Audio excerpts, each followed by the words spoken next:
This is problem 9-41E. It's on page 541. An ideal Otto cycle with air as the working fluid has a compression ratio of 8. The minimum and maximum temperatures in the cycle are 540 and 2400 Rankine. Accounting for the variation of specific heats with temperature, determine A, the amount of heat transferred to the air during the heat addition process, B, the thermal efficiency, and C, the thermal efficiency of a Carnot cycle operating between the same temperature limits. Okay? All right, now one thing I suggest, in Chapter 7 there's some good summary information at the end, but you need a lot of the information that's buried in the chapter, so I would recommend quite a few tabs in this chapter. The first page I recommend you tab is 494. Page 494 has the PV diagram for the Otto cycle. And you should also bookmark page 496, or at least make a note, because you'll always need the PV and the TS diagrams for as many of these cycles as you can find. So put a tab in page at least 494, probably 496, and say Otto cycle PV and the TS diagram, because you'll want to refer to these. Now you could copy them all off if you want, or pull them out of the slides and print them if you want. I don't care, it's up to you. But it's handy to have the cycle diagrams and all the equations you frequently use just written around them. Okay, that's, to me, the best way to do this. So anyway, the PV diagram for the Otto cycle looks like this. And we'll usually use specific volume. It looks like this. State 1 is down here. At the end of compression is state 2. The end of combustion is here. Expansion from 3 to 4. Let's try 4 instead of another 3. And then finally, isentropic heat rejection. Okay, so where do the heat transfer processes occur? Well, 2 to 3 is the combustion process, so this is where QN occurs. Q out is over here at the cycling in the real engine. What we're doing here is the breathing stroke, right, where it exhausts the waste products and pulls in a fresh charge of air and fuel. But anyway, so we've got compression, burning, power, and the exhaust intake is essentially what we're talking about here. Notice that the diagram turns in a clockwise rotation, so this is a power-producing cycle. We're told the maximum temperature. Where does the maximum temperature occur? Well, we could guess from the PV diagram, but it would be much better to just draw a TS diagram, because the TS diagram has temperature on it directly. So state 1 to state 2 is over here. Okay. Isentropic compression, that's from here to here, here to here. Okay. The constant volume heat addition, supposed to be V equals constant, takes us from state 2 to state 3. Then isentropic expansion from 3 to 4. And then finally, constant volume heat rejection from 4 back to 1. So there's the TS and the PV diagram. Now, which state has the highest temperature? 3. And it's easy to see, it's 3. So the maximum temperature that they've given us is the temperature of state 3. And that number is 2400, and of course this is Rankine. Now they gave us the minimum temperature. It was 540 Rankine, so that occurs down here at state 1. Okay? And it's important when you have information given for these cycles that you know exactly what state that information corresponds to. That's really critical. It's also very important that you remember where Q in and Q out occur, because usually that's where we'll end up using energy balances. Anyway, the other thing we typically do in these cycle type problems is we will solve every state. In other words, we need to get the temperature or the internal energy for every one of these states. Okay, when we're talking about a closed cycle, well, it's not a closed cycle, it's an open cycle, but when the working fluid doesn't leave and it's not flowing, then we're interested in internal energies. When we're talking about a fluid that's flowing through turbines and compressors and things, then we'll be interested in its enthalpy change. Okay? So anyway, we'd like to solve this. Now, we're given another piece of information. We're also told that the compression ratio R is 8. Well, that's all well and good, but what does that relate to on the cycle diagrams? Compression ratio relates to volumes. What volumes? Well, the volumes at, what would this be? This would be a large volume, so that's bottom dead center. And this would be the volume, temperature's in the way. This would be the volume at top dead center. Okay, that's what R relates. So it's the volume at bottom dead center divided by the volume at top dead center. By the way, the volume at bottom dead center is V1 or it's V4. Notice the volume is the same in those two states.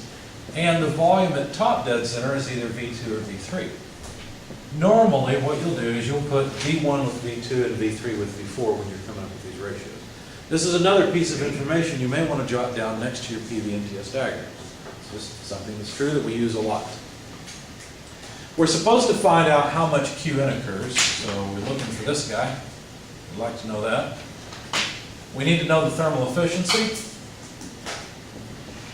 and we want to compare that to the thermal efficiency of a reversible cycle operating between these same two temperature limits. Okay? So to get Qn, how would we do that? Well, Qn is equal to, now notice I'm talking about specific properties, okay? And in fact, they didn't tell us how large this system is, so we don't know how much mass is in the combustion chamber, so there's no way to find out the total amount of heat transfer. All we can do is find out the specific amount of heat transfer, but that would just be equal to the internal energy in state 3 less the internal energy in state 2. Now, the problem is, we don't know either one of those. Could we find the internal energy at state 3? Sure, that's easy. All we have to do is go to the back of the book, look up table A17, where the ideal gas properties of air are given as a function of temperature. Look up the maximum temperature. I guess it would be A17 heat, because we're in English units. Look up the maximum temperature, 2400 Rankine, and then we can read off the internal energy. So do you see the internal energy at state 3? 452.7. I didn't get that much. 71.52. I didn't get that either. Am I reading the wrong place? 2400 Rankine. 2400 Rankine. Oh, well that's because I'm reading off 1200. I don't know why I divided by 2. Who said 463? Good job. It's 463.54 BTUs per pound. That's for 2450 Rankine. You're right. I still can't get it right. 452.7. I should just go off the sheet where I saw this before. Hopefully I got it right then. It's in here somewhere. 2303. Somewhere I know I got U3. There it is. You want to know something funny? I see erase marks where I apparently used the wrong internal energy the first time. Oh well.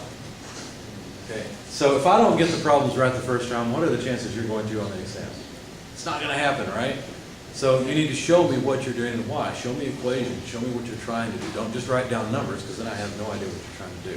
I can give you more credit if you'll show me what you're trying to do. So anyway, since we know the temperature in state 3, we also know the internal energy in state 3. So let's do this and say, well, U3 based on the temperature is 452.70 BTUs per pound mass. Well, that's all well and good. I guess I should just put a check mark here. But how about the internal energy in state 2? Well, we're not going to get away without solving this thing. So let's just solve it and see what we get. Okay, so let's go ahead and solve, excuse me, the process from state 1 to state 2, because see, what we really need to do is solve state 2. If we have some knowledge about what happens between 2 and 3, we might be able to use that to move from 3 back to 2. But we don't. We don't know how much heat transfer happens here that comes in. So there's no way we can move from 3 to 2. Right? This is not an isentropic move or anything, but this is an isentropic move. Right? State 1 to state 2 are isentropically related to each other. So we can relate the two together with the isentropic equation. Now show me, go to the back of chapter 7. that'll have to be on your exam coming up soon anyway, right? So, back of chapter 7, and tell me which of the first, second, or third isentropic equations relates temperatures to volumes. Why would I say temperature and volume? Well, I know the temperature at state 1. I know the volumes, or at least a relationship between the volumes in state 1 and 2. So that should help me relate it to the temperature in state 2. So is there anything that relates temperatures to volumes? How does it go? T2 over T1 is equal to V1 over V2 with that parentheses the K -1. K negative 1? Yes. Okay. Can we use this? Well, it relates to the volumes. Let's see, V1 over V2, that looks like it's just the compression ratio to me. Right? That's convenient. There's one problem here. We're told to account for the variations of specific heat, right? So this is a constant specific heat. It's Cp over Cv. So while this is true as an approximation, we're constrained to not use it in this problem. But this is an isentropic relationship. Are there any other isentropic relationships we can use to move from state 1 to state 2 that involve volume? But that are exact analysis, that allow the heat capacities to vary. It's also at the end of chapter 7. Excuse me. You should be looking at the right-hand side page at the top. That's where the isentropic equations are located that take into account the variations in specific heats. They do not assume constant specific heat. So tell me an equation there that relates specific volumes to temperatures.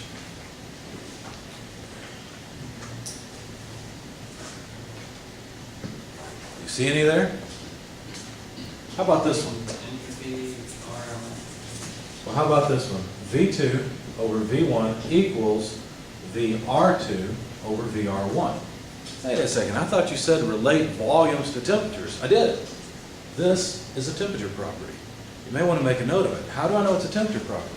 Well, go to page 982 in table A17E. If I tell you a temperature, you can look up VR, the relative volume, right? So VR is just a function of temperature. So you might write it this way, so that you remember that, okay? It's up to you, but whatever will jog your memory. That really is a volume to temperature relationship. So is the other one, P2 over P1. How does this go? Is it PR2 Yep. and PR1? Yep. Okay.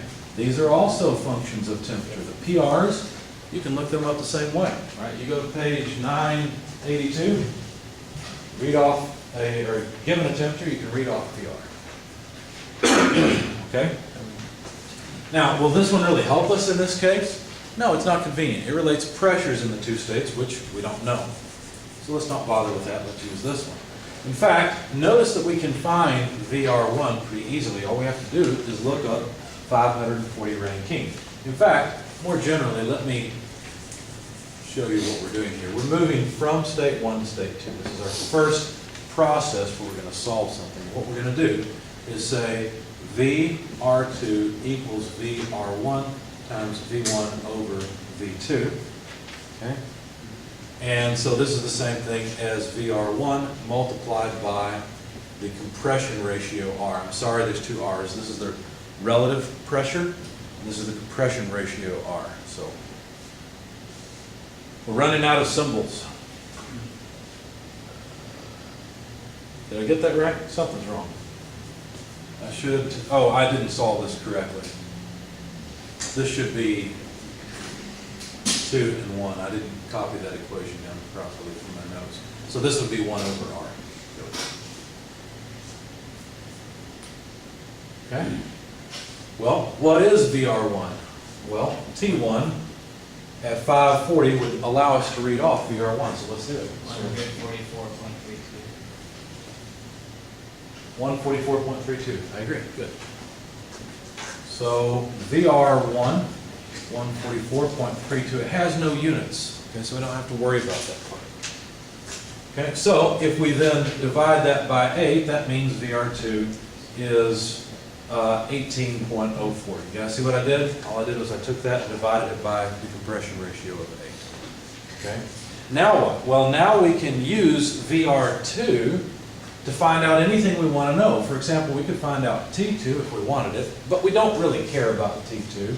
We'd really like to get U2. Okay? Or tickets to their concert. That'd be fun. I had to throw it in there. Okay, so we'd like to get the internal energy in state 2. How do we do that? Well, look for VR equal to 18.04. We set up this problem nicely. No, we didn't. We made us interpolate. What would the internal energy be between? If PR is 18.04, be careful, it's 18.04. What would the internal energy be between? Tell me temperature. What temperatures would it be between state 2? 1200 and 1240 Rankine. 1200 and 1240 Rankine. Everybody see that? Okay. So the internal energy is going to be somewhere between 209 and 216. When I performed the interpolation, I got 211.76 BTUs per pound mass. Here's another thing I recommend you do. You're going to end up with a whole lot of data.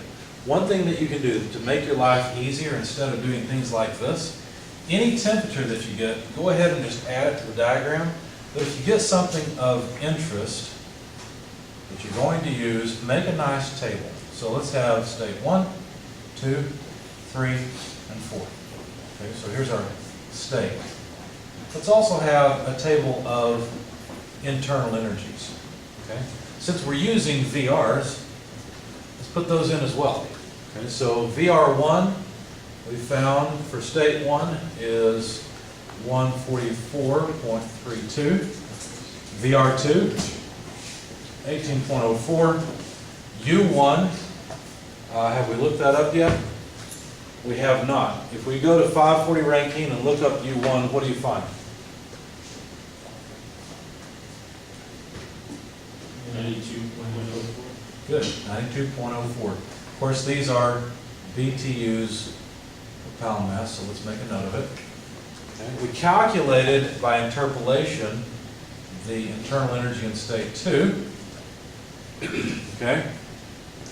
And because we already know the temperature in state 3, we were able to look up the internal energy in state 3 and find that it's 452.70. Okay? Well, we should have enough information now in order to solve QN. But notice what we're doing here. We're basically going between states 2 and 3. We're relating those two together with an energy balance. That's basically what we're doing here. So U3 is 452.70. U2 is 211.76. Both of these have units of BTUs per pound mass. When you take the difference between those two, you'll find that QN is 240.94 BTUs per pound mass. What I like to do with that is put it on the diagram. You can do whatever you want with it. It doesn't matter. You end up generating so much information, you have to have some way of keeping track of it. So let's see, 240.94. And I'll just leave the units off. I know it's a specific heat transfer. It's going to be BTUs per pound mass. Okay? Well, that was the first question they had. Do we have to solve for state 4? Let's try to avoid it. Let's see. Thermal efficiency is the next question. What is the thermal efficiency? Well, thermal efficiency is 1 minus Q out over RAS, QN. Okay, we've got QN, now we need Q out. Well, how can we get Q out?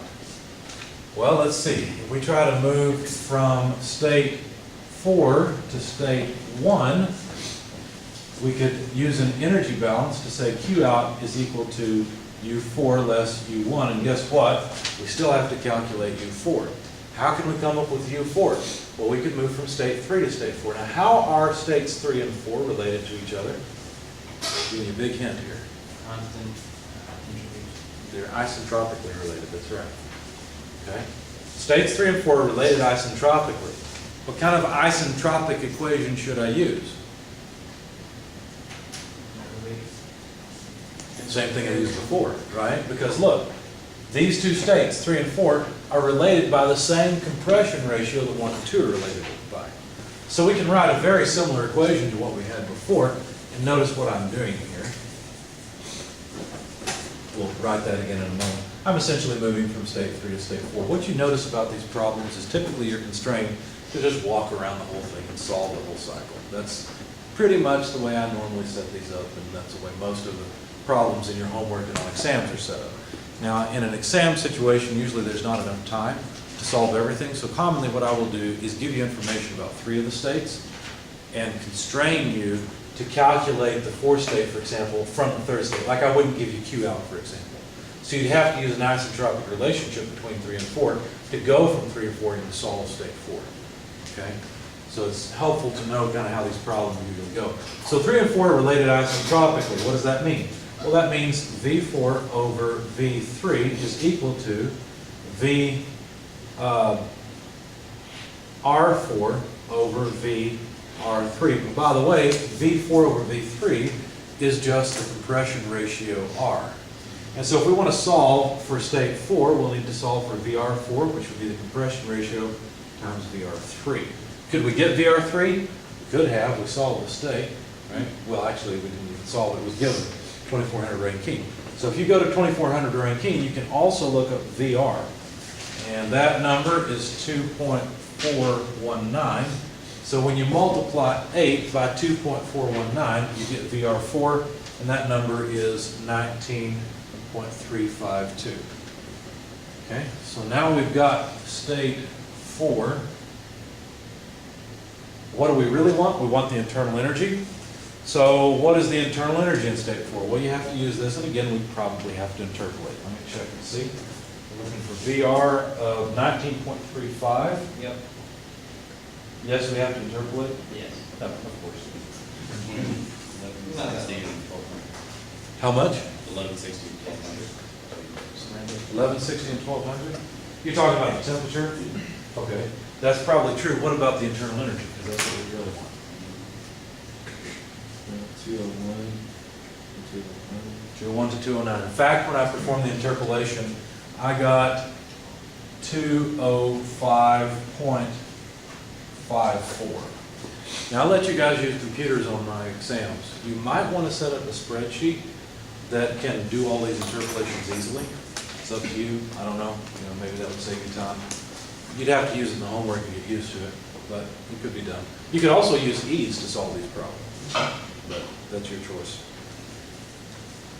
Okay, so now can we calculate, can we essentially move from state 4 to state 1 and calculate Q out? Well, sure, it's just U4 less U1. If you take the difference between these two, 205 less 92 or so, you find that that difference is 113.5 BTUs per pound mass. So I'll just put it here, 113.5, and I'll put units there so I don't forget. I could have done it here, but I was out of space, so I didn't. Okay. So now what? Well, now we've solved the whole thing. See how the table's all filled in? We've solved all of the states. Now to get the thermal efficiency, it's 1 minus Q out over Q in. So this is 1 minus, let's see, 113.5 divided by Qn, where Qn is 240.94. Plug that into your calculator. The thermal efficiency comes out to 47.11%. Okay. Now, what would a Carnot or any reversible engine be able to do with this? Well, the maximum efficiency of the Carnot cycle is 1 minus TL over TH, where TL and TH are the minimum and maximum temperatures in the cycle respectively. Well, we were given the minimum and maximum temperatures, and they were already in Rankine. So this is 1 minus 540 over 2400. Plug that in your calculator, and you'll get 77.5%. You see how the Otto cycle gets us a little closer to reality, a little farther from the best we could ever hope for? If we make a spark ignition engine, this is the best we could ever hope for. Make sense? It's not completely reversible, but it's closer to reality anyway. Now, you want me to show you a shortcut? I need a little bit of calculator help here. Turns out you actually didn't have to solve state 4. Don't try this at home, don't try this on exams, okay? But you didn't have to solve state 4. Most of the time on the homework, I make you solve all the states, and also in the exams. Remember, the thermal efficiency of the Otto cycle could also be calculated based on the compression ratio. Was it K minus 1 or just K? I can never remember. Anyway, this is an equation you should probably write near the Otto cycle diagrams. It's in the back of the book at the end of chapter 9, if you want to find it there too. Yes, 9-8, equation 9-8. Equation 9.8, okay, thank you. So look, what we could have done is taken 1 minus 1 over 8 to the K. Well, what is K? Well, it's air, so it's 1.4. So 1.4 less 1 is 0.4. Okay, plug that into your calculator, please. Wasn't there some issue with K before? Or is that on different? You're right, you're right. I'm going to get to that in just a minute. There's two problems here. and I'll get to this. I got a quick question. Sure. Is that R constant? Is that always 8 or is that in the problem? Or is it- That's the compression ratio. Okay. Depends. Good question. Anyone with a calculator have an answer for us? 0.56. 0.56. Anyone second that? Yep. Okay. Why the difference? Why couldn't we calculate the thermal efficiency? Well, a lot of times I allow you to calculate what goes on with the Otto cycle, assuming constant specific heats. When I do that, then this equation will give you exactly what this will give you. In this case, we took into account the variations in heat capacity. See this K here? That assumes constant specific heats. That's why they're different. Now, there's another potential problem here, another thing we can do here. We do not have to have isentropic expansion or compression anymore. It is possible to include some isentropic efficiency in the compression and expansion, which makes the problem more difficult because, first of all, you have to solve the ideal case and then use the isentropic efficiency to find the real states 2 and 4. Does that make sense? So that can make the problem a little more involved. But that's what we've got. Any questions, comments, confusions? All of this confusing? Okay.